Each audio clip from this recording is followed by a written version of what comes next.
രാജഗോപാൽ ജയ്ക്ക് നേരത്തെ സൂചിപ്പിച്ചതും ഒരു പരിധിവരെ രാജു പി നായർ സംബന്ധിച്ചതുമായ ഒരു കാര്യം, ഈ സ്വർണ്ണക്കൊള്ളക്കാരനാണെന്നോ അമ്പലക്കള്ളനാണെന്നോ അറിഞ്ഞിട്ടല്ല ജൻപഥിലേക്ക് കൊണ്ടുപോകുന്നത്. അങ്ങനെ ആരും കൊണ്ടുപോകാറില്ലല്ലോ, പ്രത്യേകിച്ച് സോണിയാഗാന്ധിക്ക് അതിൻ്റെ ഒരു ആവശ്യവുമില്ല.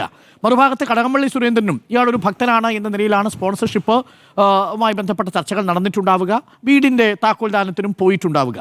അപ്പോൾ ചുരുക്കത്തിൽ ഇപ്പോൾ നടക്കുന്ന ചർച്ചകളെല്ലാം വെറും രാഷ്ട്രീയ വിവാദം മാത്രമായിരിക്കെ, നേരത്തെ മഹേഷ് പണിക്കർ പറഞ്ഞൊരു പ്രധാന കാര്യമുണ്ടല്ലോ, ഇയാൾ ഈ പ്രതീക നിർമ്മിതിയൊക്കെ നടത്തി ഒരു ബ്രാൻഡ് ഉണ്ടാക്കി ഇത്തരം തട്ടിപ്പ് നടത്താൻ ഒരു സാഹചര്യം ഒരുക്കിയത് എങ്ങനെയാണ്?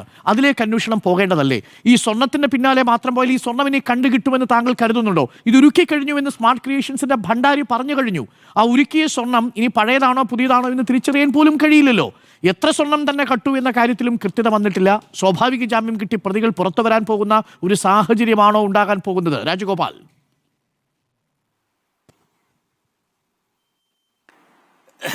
ഡോക്ടർ അരുൺ, ആദ്യം ജയ്ക്ക് കൃത്യമായിട്ട് കാര്യം സൂചിപ്പിക്കുന്നുണ്ടായിരുന്നു. ഈ അവതാരങ്ങളെയൊക്കെ ശ്രദ്ധിക്കണമെന്ന് മുഖ്യമന്ത്രി പറയുന്നുള്ളത് അത് വളരെ ശരിയാണ്. അത് ക്ഷേത്രങ്ങളിലാണെങ്കിലും ശരി, അധികാര കേന്ദ്രങ്ങളിലാണെങ്കിലും ശരി, ഇവിടെയൊക്കെ ഈ ഇത്തരത്തിലുള്ള തട്ടിപ്പിന് ഈ മോൺസൺ മാവുങ്കലിന്റെ കാര്യം സൂചിപ്പിച്ചുകൊണ്ടാണ് ജയ്ക്ക് സംസാരിച്ചത്.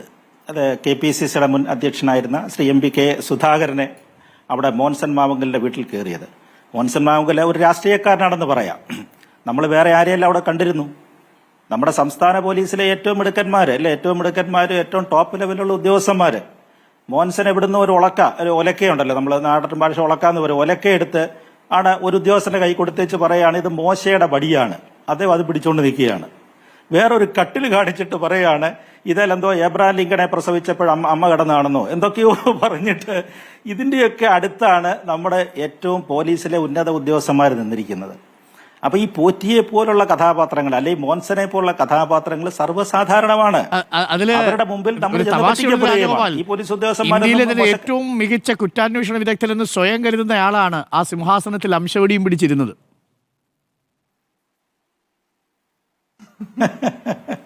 അല്ല, എന്തോ ഒരു അവകാശം നമ്മുടെ പറഞ്ഞില്ലേ, നമ്മുടെ പോലീസ് അവർക്ക് പോലും അത് മനസ്സിലാക്കാൻ പറ്റിയില്ല. അതാണ് അരുൺകുമാർ അതിനകത്ത് ഏറ്റവും സങ്കടകരമായ കാര്യം. അത്രയും ടോപ്പ് ലെവലുള്ള ഉദ്യോഗസ്ഥന്മാർക്ക് പോലും പോലീസ് ട്രെയിനിങ് കോളേജിലൊക്കെ IPS സിവിൽ സർവീസ് പരീക്ഷകളിലൊക്കെ ഏറ്റവും ടോപ്പ് റാങ്ക് മേടിച്ചു വന്ന പരിശീലനവും കഴിഞ്ഞ ഉദ്യോഗസ്ഥന്മാരാണ്. അവർക്ക് പോലും ഇവരെ മനസ്സിലാക്കാൻ പറ്റുന്നില്ല. പിന്നെ സാധാരണക്കാരുടെ കാര്യം പറയാനുണ്ടോ ഇത്തരം കാര്യങ്ങളിലൊക്കെ വരുമ്പോൾ? പിന്നെ നിങ്ങളെ പറഞ്ഞ രാഷ്ട്രീയ ആരോപണങ്ങളെ കുറിച്ചൊക്കെ പറഞ്ഞല്ലോ. രാഷ്ട്രീയ ആരോപണങ്ങൾ ശരിയാണ്. ഇപ്പൊ രാജു പി എബ്രഹാം പറയുന്നതും പിന്നെ ജേക്ക് പറയുന്നതും രണ്ടും ശരിയാണ് കാര്യങ്ങളാണ്. ഇപ്പൊ ഈ അന്വേഷണം നിൽക്കുന്നത് 17 മുതൽ 25 വരെയാണ്. 17 മുതൽ 25 വരെയുള്ള തട്ടിപ്പും വെട്ടിപ്പുമാണ് അന്വേഷിച്ചുകൊണ്ടിരിക്കുന്നത്.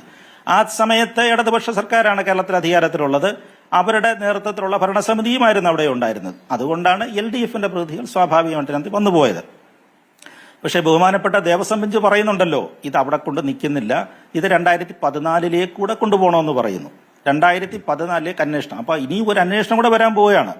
SIT ഇപ്പൊ ഈ പറയുന്നത് ജനുവരി 15, അതായത് മകരവിളക്ക് കഴിഞ്ഞാൽ പിറ്റേ ദിവസം പറഞ്ഞ തെളിയട്ടെ എന്നാണ് മുമ്പ്. എനിക്കും പറഞ്ഞ ശുഭപ്രതീക്ഷയാണുള്ളത്.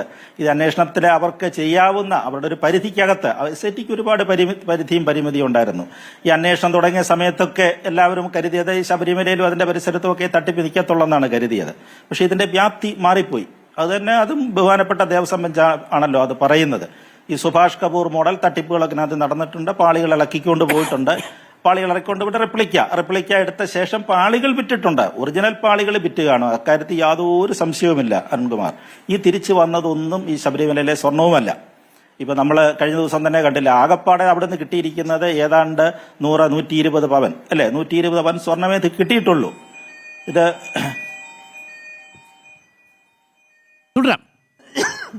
30 കിലോ സ്വർണത്തില് ആകെ അത്രേ തിരിച്ചു കിട്ടിയിട്ടുള്ളൂ. അപ്പൊ അതുകൊണ്ട് വളരെ വിശദമായ അന്വേഷണവും ഒക്കെ കാര്യങ്ങൾ വേണ്ടി വരും.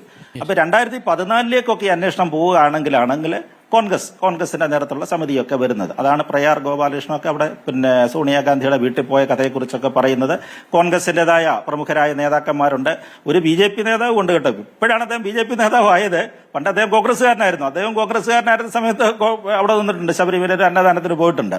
അദ്ദേഹം തന്നെ സ്വയം വെളിപ്പെടുത്തിയിട്ടുണ്ട് ഞാൻ ആരാണെന്നുള്ള. അന്ന് അദ്ദേഹം കോൺഗ്രസ്സുകാരനായിരുന്നു കേട്ടോ. പിന്നെ PSCയുടെ ചെയർമാനൊക്കെ ആയ ഒരാൾ അതിനകത്ത് വന്നിട്ടുണ്ട് അച്ചത്തത്തിൽ. അദ്ദേഹം കൃത്യമായിട്ട് പറയുന്നുണ്ട് അദ്ദേഹത്തിന് ഈ സംഭവമായിട്ട് യാതൊരു ബന്ധങ്ങളുമില്ല.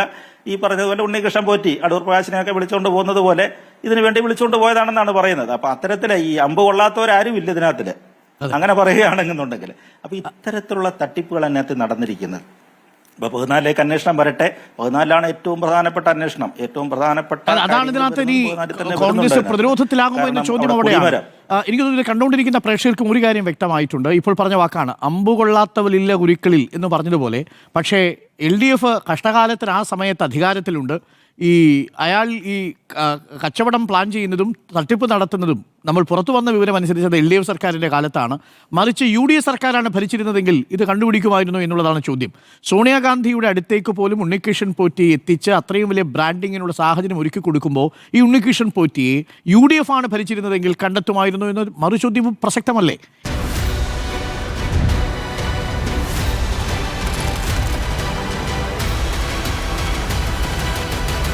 Debate with Dr. Arun Kumar.